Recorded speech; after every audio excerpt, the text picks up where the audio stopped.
નમસ્કાર, વંદે માતરમ. ગેટ્સ થિયરીમાં આપનું સ્વાગત છે.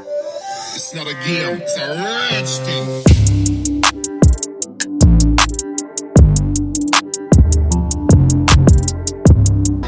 ગયા વિડીયોમાં વિકેન્દ્રીકરણ અને સત્તા સોંપણીના મહત્વને સમજ્યા. આજે આ ચેપ્ટરનો છેલ્લો ટોપિક સત્તા સોંપણીના મૂળ તત્વો વિશે સમજૂતી મેળવશું.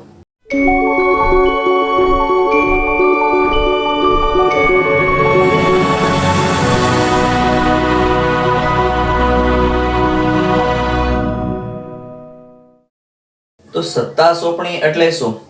તો કે સત્તા સોંપણી એટલે કે હુકમો આપવાનો અને તેનો અમલ થાય છે કે નહીં તે જોવાનો અધિકાર એટલે સત્તા સોંપણી. સત્તા સોંપવાથી ઘણા એવા કામકાજ જે છે ઉચ્ચ સપાટીના તે હળવા થઈ જાય છે.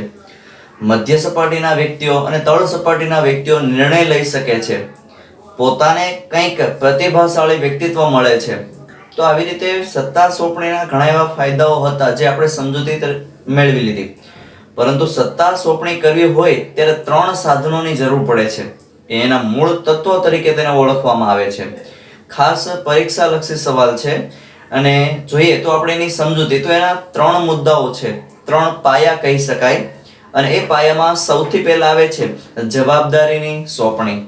જવાબદારી જોઈએ તો એ ઉપરી અધિકારી દ્વારા કાર્યને પૂર્ણ કરવા માટે સોંપવામાં આવેલી ફરજ છે. જવાબદારીને આધારે તાબેદારો અને અધિકારીઓ જવાબદારીનો સ્વીકાર કરનાર આ બંને વચ્ચેના સંબંધો નક્કી થાય છે. કારણ કે ઉપરી અધિકારીએ આપણને કંઈક જવાબદારી આપી છે, કંઈક કામ આપણને આપ્યું છે અને એ કામ આપણે કરાવવાનું છે. તો એ કામ કઈ રીતે કરાવવાનું, એ કામ હું પૂર્ણ કરાવી શકીશ કે નહીં, મારી એ ફરજ હું પૂર્ણ કરું છું કે નહીં, આ જવાબદારીના આધારે સ્પષ્ટ થાય છે.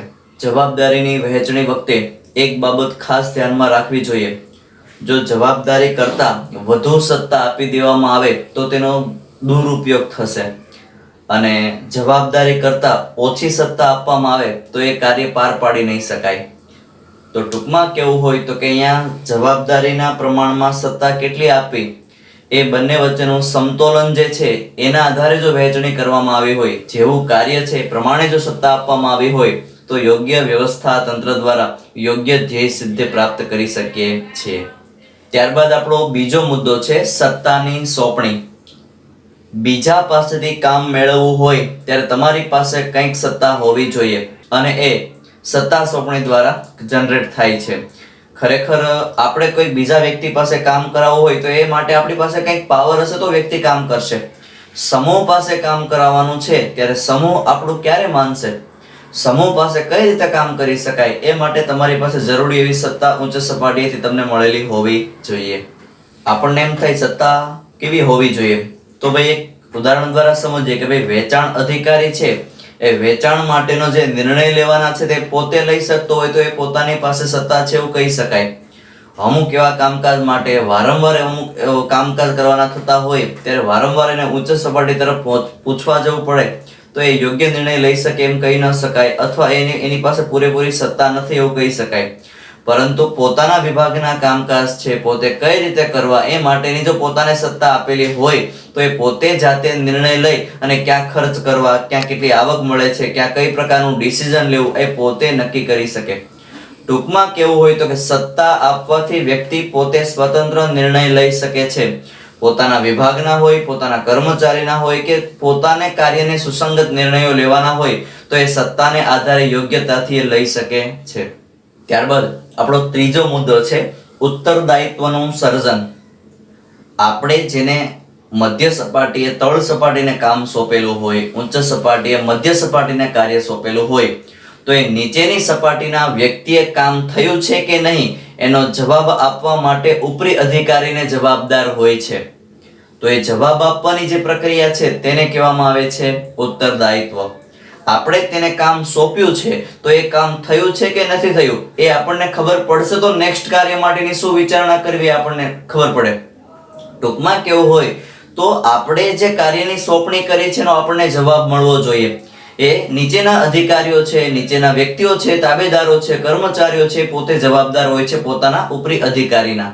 તો એનો મતલબ એમ કે ઉત્તરદાયિત્વનો જે પ્રવાહ છે તે નીચેની સપાટીથી ઉચ્ચ સપાટી તરફ વહેતો હોય છે. નીચેની સપાટી છે મધ્ય સપાટીને માહિતી આપે છે, મધ્ય સપાટી છે ઉચ્ચ સપાટીને માહિતી એટલે કે જવાબો આપતો હોય છે. અને એ પણ કહી શકાય કે ઉત્તરદાયિત્વની સોંપણી કરી શકાતી નથી. ઉદાહરણ દ્વારા સમજીએ કે ભાઈ હિસાબી અધિકારી છે એ પોતાના હિસાબોની ગણતરી કરવાનું કામ છે પોતે એકાઉન્ટન્ટને આપે છે. એકાઉન્ટન્ટ પોતે આ ગણતરી કરે છે પણ હવે સાચી છે કે ખોટી એ હિસાબી અધિકારીએ જોવાનું છે. એમાં શું ભૂલ છે કે નહીં આ તપાસવાનું કામ હિસાબી અધિકારીનું છે. કારણ કાર્ય છે એ હિસાબી અધિકારીનું હતું પરંતુ તેણે પોતે કામ છે એકાઉન્ટને સોંપેલું હતું. ભૂલ થાય ત્યારે હિસાબી અધિકારી જવાબદાર બને છે. આમ ટૂંકમાં કેવું હોય તો કે તમે તમારું કામ બીજાને સોંપી શકો છો પણ એ માટે જવાબદારી તો તમારી જ હશે. એ જવાબદારી તમને મળે માટે તમે નીચેવાળા વ્યક્તિ તમે જેને કામ સોંપ્યું છે તેની પાસેથી જવાબ તમને મળવો જોઈએ. તો એને કહેવામાં આવે છે ઉત્તરદાયિત્વ. તો આમ 3 મુદ્દાઓ આપણે ભણ્યા. સત્તા સોંપણીના મૂળ તત્વ તરીકે સૌથી પહેલો મુદ્દો આવતો હતો તો જવાબદારીની સોંપણી, બીજો સત્તાની સોંપણી અને ત્રીજું ઉત્તરદાયિત્વનું સર્જન. આમ અહીંયા આપણો આ ટોપિક પૂર્ણ થાય છે.